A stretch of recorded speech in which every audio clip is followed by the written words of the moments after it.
जय श्री कृष्णा। आइए सुनते हैं ज्येष्ठ माह में सुनी जाने वाली 23वें दिन की कथा। शुक्राचार्य के द्वारा दिए गए श्राप को स्वीकारने के बाद बलि वामन के पास जाने लगे। तब शुक्राचार्य ने कहा, हे दानवराज, यह विनाश केवल तुम्हारे लिए ही नहीं बल्कि समस्त दानव वंश का है और हम सब के लिए अपमान की बात है। शुक्राचार्य ने चेतावनी दी। यही नहीं बल्कि एक दानव ने न्यायपूर्ण शासन किया है, धर्म का पालन किया है और विष्णु को भिक्षा दी है।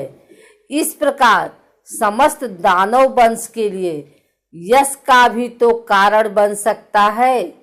बलि यो कहकर वामन के पास पहुँचे। इसके बाद बलि चक्रवर्ती की पत्नी विंध्यावली स्वर्ण कलश में जल ले आई। स्वर्ण थाल में वामन के चरण धोए। उस जल को बलि ने अपने सर पर छिड़क लिया। तब बोले, हे वामन रूपधारी, आप जैसे महान व्यक्ति का मेरे पास दान के लिए पहुंचना मेरे पूर्व जन्म के पुण्यों का फल है। आप जो कुछ चाहते हैं मांग लीजिए। रत्न, स्वर्ण, महल, सुंदरियां, शस्य क्षेत्र, साम्राज्य, सर्वस्व, यहाँ तक कि मेरा शरीर भी आपके वास्ते प्रस्तुत है। महाबली, तुमने जो कुछ देना चाहा उनको लेकर मैं क्या करूँगा। मैं तो हिरण का चर्म बिछाए ब्रह्म निष्ठा करना चाहता हूँ। इस वास्ते मेरे लिए 3 कदम की जगह पर्याप्त है। ये 3 कदम तुम्हारे दिग्गतों तक फैले साम्राज्य में अत्यंत अल्प मात्र है। फिर भी मेरे लिए यह तीनों लोकों के बराबर है। वामन ने कहा, वे 3 कदम ही ले लो। यो कहकर बलि ने अपने जल कलश के जल लुढ़काकर दान करना चाहा, पर उसमें से जल न निकला। शुक्राचार्य ने सूक्ष्म रूप में जल कलश की शून्य में छिपे रहकर जल को गिरने से रोक रखा था। इस पर वामन ने दाब का तिनका निकालकर जल कलश की सूंड में घुसेड़ दिया। शुक्राचार्य अपनी एक आंख खोकर काना बन गया। इस पर वह हट गया। तब जलधारा बलि चक्रवर्ती के हाथों से निकलकर वामन की अंजलि में गिर गई। दान विधि के समाप्त होते ही बलि चक्रवर्ती ने कहा, अब आप द्वारा अपने चरणों से मापकर 3 कदम जमीन प्राप्त करना ही शेष रह गया है। वामन ने झट इधर उधर घूमकर विश्व रूप धारण किया। लंबे चौड़े एवं ऊंचाई के साथ नीचे, मध्य व ऊपर माने जाने वाले तीनों लोकों पर व्याप्त हो गए। एक डग से उन्होंने सारी पृथ्वी को माप लिया। त्रिविक्रम विष्णु के चरण की छाया में सारे भूतल पर पल भर के लिए गहन अंधकार छा गया। इसके बाद आकाश को माप लिया। उस वक्त सूर्य, चंद्र, नक्षत्र मंडल आदि उनके चरण से चिपके हुए रेणुओं की भांति दिखाई दिए। तब ब्रह्मा ने अपने कमंडलू के जल से विष्णु के चरणों का अभिषेक किया। विष्णु के चरण से फिसलने वाला जल आकाश गंगा का रूप धरकर स्वर्ग में मंदाकिनी के रूप में प्रवाहित हुआ। वामन रूपी त्रिविक्रम ने बलि से पूछा, हे बलि, चक्रवर्ती, बताओ मैं तीसरा कदम कहाँ रखूं? हे त्रिविक्रम, लीजिए यह मेरा सिर, इस पर अपना चरण रखिए। यो कहकर बलि चक्रवर्ती ने अपना सर झुका लिया। इस पर विष्णु ने अपने विश्व रूप को वापस ले लिया।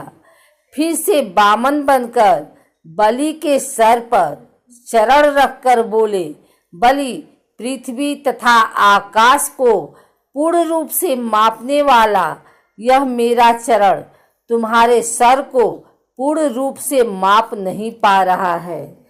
उस समय प्रहलाद ने वहां पर प्रवेश कर कहा, भगवान, मेरा पोता आपका शत्रु नहीं है, उस पर अनुग्रह कीजिए। बलि चक्रवर्ती की पत्नी विंध्यावली ने कहा, वामनवर, मेरे पति का किसी भी प्रकार से अहित न हो, ऐसा अनुग्रह कीजिए।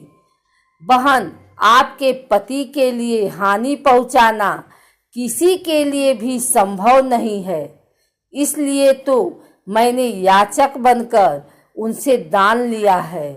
इनका धार्मिक बल ही कुछ ऐसा है। यो समझाकर वामन प्रहलाद की ओर मुड़कर बोले, जानते हो बलि मेरे लिए कितने प्रिय व्यक्ति हैं? यह कहते वामन विष्णु की संपूर्ण कलाओं के साथ शोभित हो लंबे वेत्र दंड समेत दिखाई दिए। हे बलि चक्रवर्ती, तुम्हारी समता करने वाला आज तक कोई न हुआ और न होगा। आदर्शपूर्ण शासन करने वाले चक्रवर्तियों में तुम्हारा ही नाम प्रथम होगा। मैं तुम्हें सूतल में भेज रहा हूँ। पाताल लोकों के अधिपति बनकर शांति एवं सुख के साथ चिरंजीवी बनकर रहोगे। तुम्हारी पत्नी तथा तुम्हारा दादा प्रहलाद भी तुम्हारे साथ होंगे। मैं तुम्हारे सूतल द्वार का इसी प्रकार दंडपारी बनकर तुम्हारा रक्षक रहूंगा। यो कहकर वामनावतार विष्णु अंतर ध्यान हो गए। बलि चक्रवर्ती सूतल लोक में पहुंचकर पाताल सम्राट के रूप में प्रतिदिन विष्णु के चरणों की अर्चना करने लगे। इस कारण देवताओं को स्वर्ग और इंद्र को स्वर्ग पर आधिपत्य फिर से प्राप्त हुए। बलि के सूतल लोक के द्वार पर वित्र दंडधारी विष्णु पहरा दे रहे थे। उन्हीं दिनों रावण सूतल पर विजय पाने के लिए पहुंचा। वह इस विचार से सूतल लोक में प्रवेश करने लगा कि आखिर यह बौना मेरा क्या बिगाड़ सकता है। तब विष्णु ने विशाल रूप धरकर अपने पैर के नाखून से रावण को रोका। रावण लंका में जा गिरा और बेहोश हो गया।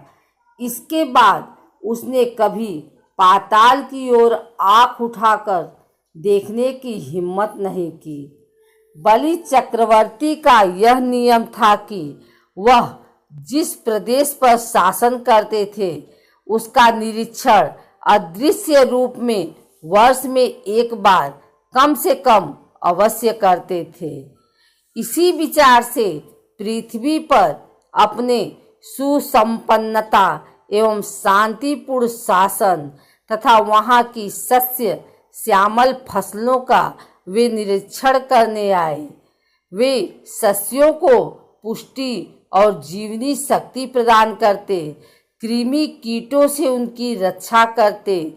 उनके स्वागत के रूप में दीपावली पर्व मनाया जाता।